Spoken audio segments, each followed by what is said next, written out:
Would anyone who's been to fewer than 15 meetings like to speak today?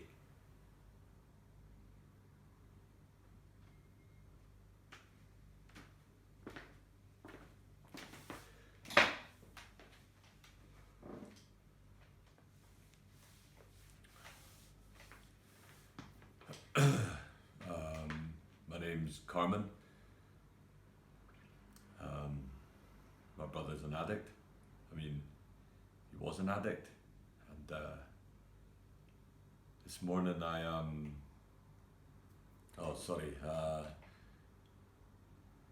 before I came to Al-Anon, I was a cook. I mean, I'm still a cook, just a different kind of cook, I guess. My brother and I, we would cook a lot, especially when we were kids.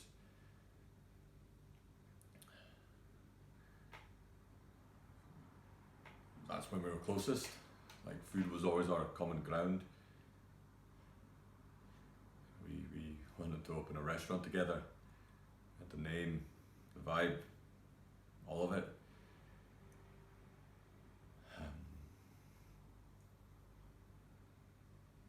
My brother could make you feel confident in yourself.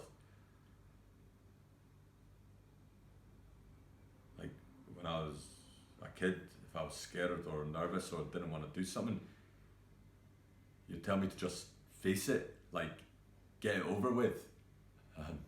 You'd always say, stupid. You'd always say, let it rip.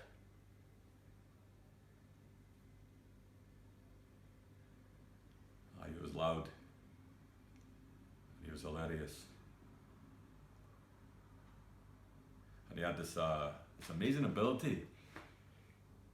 He could just walk into a room and take the temperature of it instantly. Like, he could just dial it.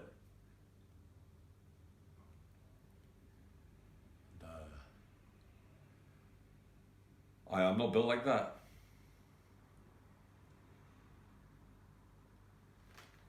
I didn't have many friends growing up. I had this stutter when I was a kid, so I was scared to speak half the time. I got shitty grades because I couldn't pay attention to school, didn't get into college, didn't have any girlfriends.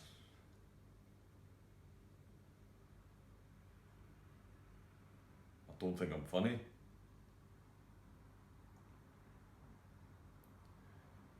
I always thought my brother was my best mate.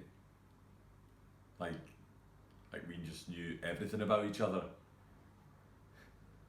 Except everybody thought he was their best mate.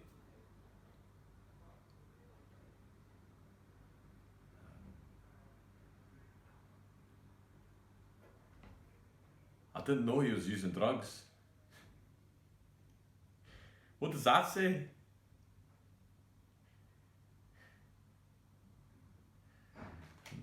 As we got older, I realised that I didn't know anything about him really.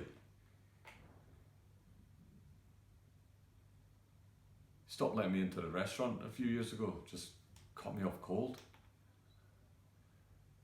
And that hurt, you know.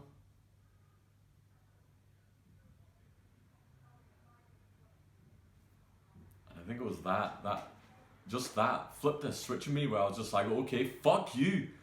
Watch this.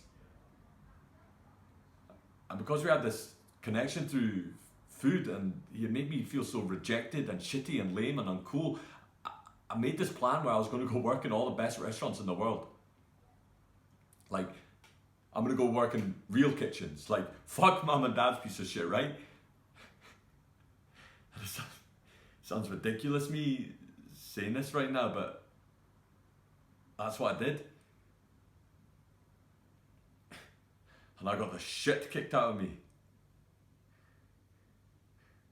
I separated the herbs, I shucked the oysters, the clams, the uni, I cut myself, I got garlic and peppers and onions under my fingernails and in my eyes, and my skin was dry and oily at the same time. I had calluses on my fingers from the knives, and my stomach was fucked, and it was just everything.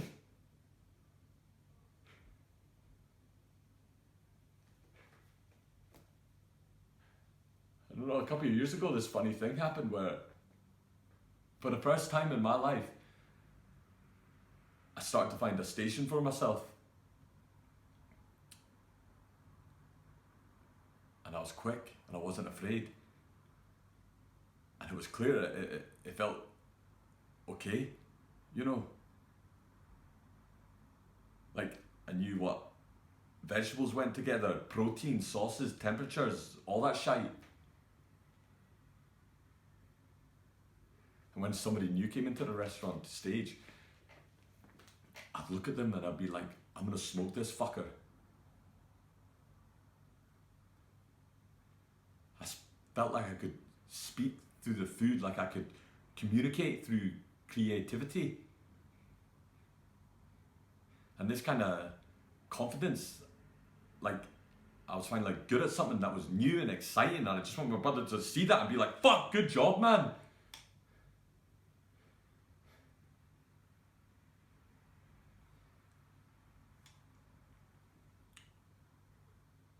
But the more he wouldn't respond, the more our relationship kind of strained, and the deeper into this I went and the better I got. And the more people I cut out, the quieter my life got. And the routine in the kitchen is so consistent and exacting and busy and hard and alive, and I lost track of time and he died.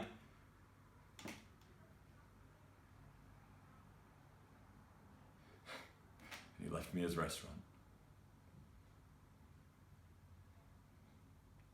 Though the last couple of months I've been trying to fix it because it's in pretty bad shape, and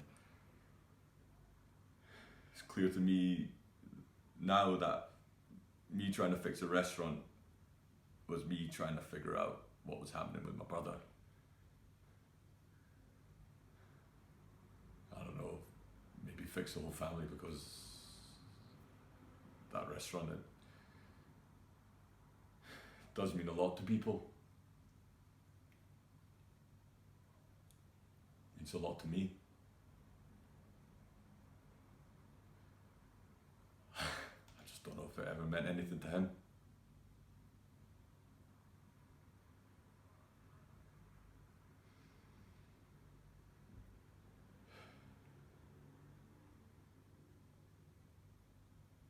Thank you, Carmen.